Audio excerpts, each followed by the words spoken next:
ఓం శ్రీ గురుభ్యో నమః. హరి ఓం. జగతం పితరం వందే పార్వతీ పరమేశ్వరం. వక్రతుండ మహాకాయ కోటి సూర్య సమప్రభా నిర్విఘ్నం కురు మే దేవ సర్వకార్యేషు సర్వదా. పార్వతీ పరమేశ్వర గణాక్షవలసిత్యర్థం. అందరికీ కూడా నమస్కారం. నూతన సంవత్సరమనే కాదు, ప్రతి సంవత్సరంలో కూడా గోచార రీత్యా కానీ, వ్యక్తికరమైనటువంటి జాతకంలో కానీ, ఏ గ్రహాలు ఉన్నతమైన స్థాయిలో ఉన్నా, ఏ స్థితిగతులు మనకు మారుతున్నా, చాలా మంది అనేక మంది జ్యోతిష్యులకు చూపించి తమ జాతకంలో దోషాలు పరిష్కారాలు ఆలోచిస్తున్నా సరే ఎవ్వరికి అంతుపట్టకుండా తన ఆర్థిక స్థితి దిగజారుతూ ఉన్నతమైన స్థితిగతులన్నీ కూడా తారుమారవుతూ బళ్ళు వాడలు వాడలు బళ్ళుగా మారుతూ, అరే ఒకప్పుడు నేను రాజులా బతికేవాడిని, నా దగ్గర 10 మంది తినేవారు, అందరూ నన్ను మోసం చేస్తున్నారే, నేను 10 మందికి పెట్టే చెయ్యే తప్ప ఎక్కడా కూడా ఎవ్వరికి నేను అన్యాయం చేయలేదు, అటువంటి నాకే నా జాతకంలోనే ఎందుకు ఇన్ని విపత్తులు జరుగుతున్నాయి, ఈ రోజున ఆర్థిక పరిస్థితి ఇది ఇంత దిగజారడానికి కారణం ఏమిటి అని అనేక మంది జ్యోతిష్యుల్ని మీరు సంప్రదించిన, ఎన్ని యజ్ఞ యాగాది దేవాలయ క్షేత్రాలు దర్శనం చేసినా మీ స్థితిగతులు మారకపోవడానికి ప్రధాన కారణం అనేటువంటిది ఒకటి ఉంటుంది. ఆ ప్రధాన కారణమే నరఘోష. ఈ నరఘోష అనేటువంటిది ఏమిటి? జాతకం ఎంత అభివృద్ధిలో ఉన్నా సరే మన స్థితిలో ఎందుకు తప్పుడడుగులు వేస్తున్నాము అనేది ప్రధాన కారణం ఏమిటంటే ఈ ఘోషా పరిమాణమే.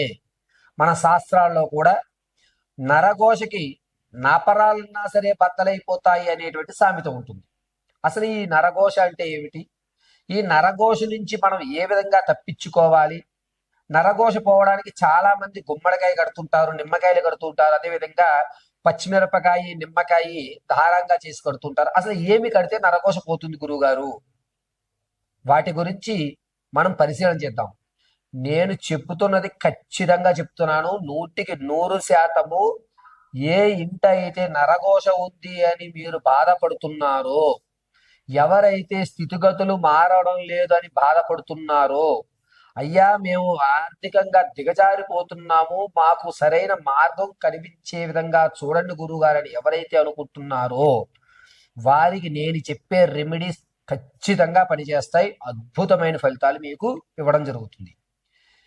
వాస్తవానికి నరఘోష అనేటువంటిది ఏ విధంగా ప్రారంభమవుతుంది అంటే, కొంతమంది వ్యక్తులు మనతో పాటు ఉంటూ అమ్మవారి అనుగ్రహం కలిగి అతని జాతకం ప్రభావం వల్ల ఒక ప్రమోషన్ రావడం, లేదా సెకండ్ ఇన్కమ్ జనరేట్ అవ్వడం, లేదా భార్యాభర్తలు కానీ బంధువర్గాల్లో కానీ గురించి సపోర్ట్ ఉంటాను బిజినెస్ పెట్టు అని చెప్పి అతను బిజినెస్ లోకి రావడం జరుగుతుంది. బిజినెస్ లోకి వచ్చిన తర్వాత ఆ వాతావరణానికి అనుకూలంగా ఇతను తన డ్రెస్ సెన్స్ అనేటువంటిది మారుస్తాడు, ఆహార్యం మారుస్తూ ఉంటాడు, ఆకరణ మారుస్తాడు, మాట తీరు మార్చుకోవడం జరుగుతుంది.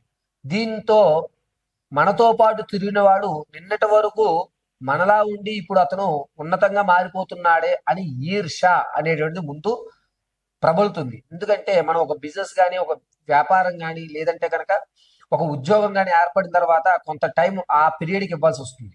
అంతేగాని ఇంతకు ముందు తిరిగినటువంటి స్నేహితులతో తిరగడానికి ఉండదు.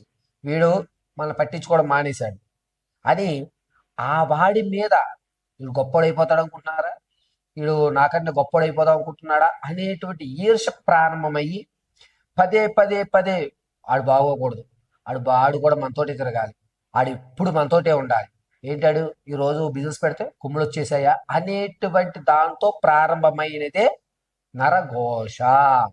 ఒక వ్యక్తిని నాశనాన్ని 10-15 సార్లు రోజుకి తలుచుకుంటూ తలుచుకుంటూ తలుచుకుంటూ ఉండడం వల్ల జరిగేటువంటి ప్రకరణ ఇది నరఘోషకి బీజం.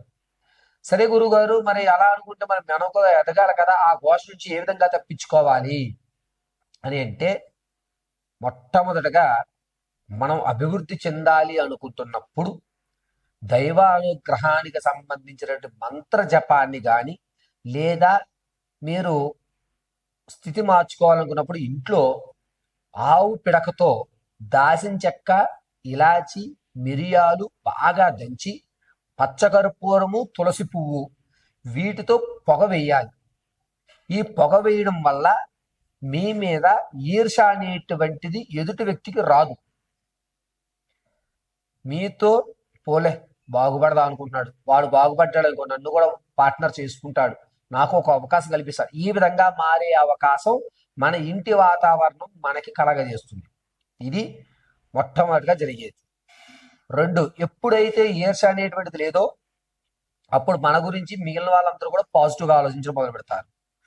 ఇక ఘోష వచ్చింది, గురుగారు మేము ఇంతకుముందు బాగా సంపాదించామండి, ఈ మధ్య వాళ్ళు వీళ్ళు అబ్బో మీ ఇల్లేంటి మీదేంటి ఇలా జరుగుతోంది అని చెప్పి ఏడుపు ఎక్కువైపోయిందండి అంటారు. అప్పుడు ఏం చెయ్యాలి అంటే గుమ్మడికాయ కట్టకూడదు. గుమ్మడికాయ కట్టిన తర్వాత 6 నెలల్లోనూ 3 నెలల్లోనూ కులిపోతూ ఉంటాయి. అప్పుడు ఘోష మనకి నరఘోష ఎక్కువైంది అనేది మనం ఐడెంటిఫై చేయాలి. అదొక చిన్న సాంకేతం. మన ఇంట్లో నెగిటివ్ ఎనర్జీ ప్రారంభమైంది అనేది ఎలా తెలుసుకుంటాం? గుమ్మడికాయ అనేటువంటిది కుళ్ళిపోయినా, వాటర్ కిందకి జారిపోయినా దానితో ఇది ఇంట్లో ఏదో జరుగుతోంది అని శ్రీకారం. దానికి రెమెడీ ఏమిటి అంటే పట్టిక తెచ్చుకోండి. మీకు దగ్గరలో ఉన్నటువంటి ఏదన్నా అమ్మవారి దేవాలయంలో రేపు అమావాస్య అనగా ఈ రోజు గుళ్ళో ఇచ్చేయండి. అంటే చతుర్దశి తిథి నాడు మీరు దేవాలయంలో ఇవ్వాలి. ఇప్పుడు సాయంత్రం 4:30 తర్వాత దేవాలయంలో గుమ్మడికాయ ఇచ్చేసి దాన్ని నీట్గా పసుపు రాసి బొట్టు పెట్టి పట్టిక గుమ్మడికాయ రెండూ కూడా అమ్మవారి సన్నిధిలోకి పంపించేయాలి. రాత్రి చతుర్దశి తిథినంతా కూడా ఉంటుంది. ఆ అమావాస్య రోజు చక్కగా స్నానం చేసి దేవాలయానికి వెళ్ళి అమ్మవారి దగ్గర ఉన్న కుంకుమ, ఈ పట్టిక, ఆ గుమ్మడికాయ 3 కూడా ఉదయం 9:30 నుంచి 11 లోపు తెచ్చుకోవాలి. తెచ్చుకుని గుమ్మడికాయని కట్టొద్దు. గుమ్మడికాయని గుమ్మం బయటగా ఒక పక్కగా పెట్టుకోండి. ఈ పట్టిక మాత్రం కనబడే విధంగా కట్టి అందలి పసుపు కుంకుమతోటి, అమ్మవారి దగ్గర నుంచి తెచ్చిన కుంకుమతోటి కూడా చక్కగా రంగరించి, నెయ్యి వేసి రంగరించి ఓంకారం రాసి పైన పెట్టుకోండి.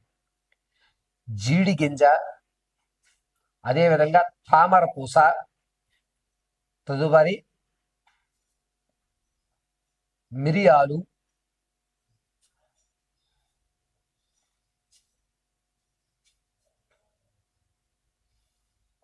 గురువింద గింజ, ఎర్రటి గురువింద గింజలు, ఈ 4 వస్తువులు చిన్న మూట కింద కట్టి ఈ పట్టికకి కట్టినటువంటి దారానికి మనం కట్టుకున్నట్లయితే 190% నరఘోష ఉండదు. ఇది ఖచ్చితం. మరి బయట పెట్టి గుమ్మడికాయ ఏం చేయాలి గురుగారు?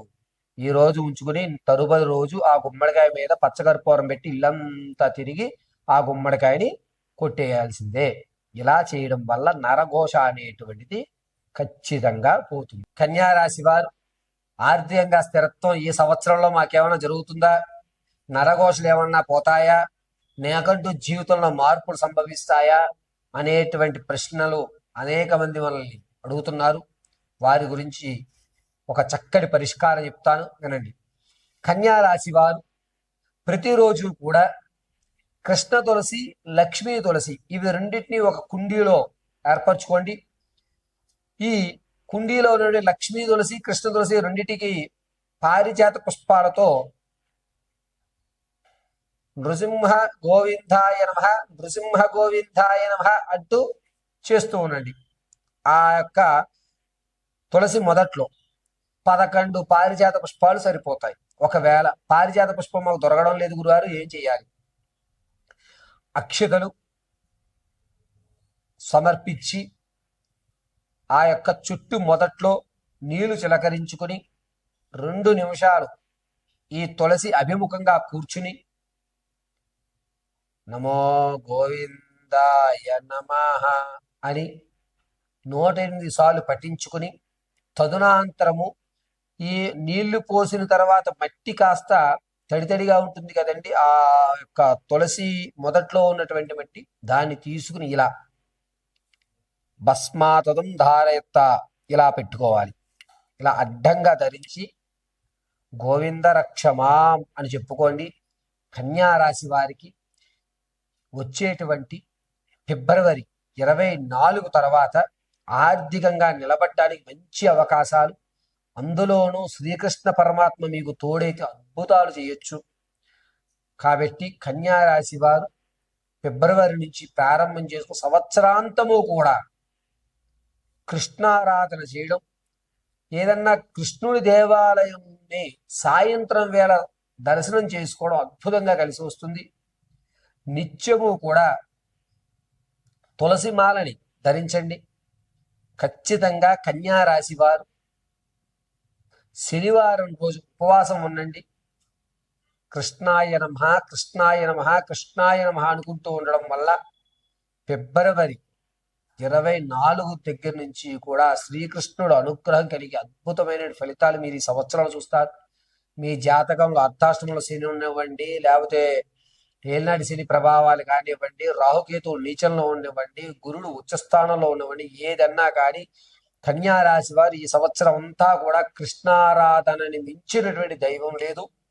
ఏదన్నా కృష్ణుడి దేవాలయాన్ని దర్శనం చేసుకొని ప్రతి శనివారం, ఖచ్చితంగా చెప్తున్నాను, 4 శనివారాలు మీరు కృష్ణుని దేవాలయం దర్శనం చేయడం వల్ల అద్భుతంగా మీకు రానున్న రోజు అద్భుతమైన ఫలితాలు ఏర్పడుతూ ఉంటాయి.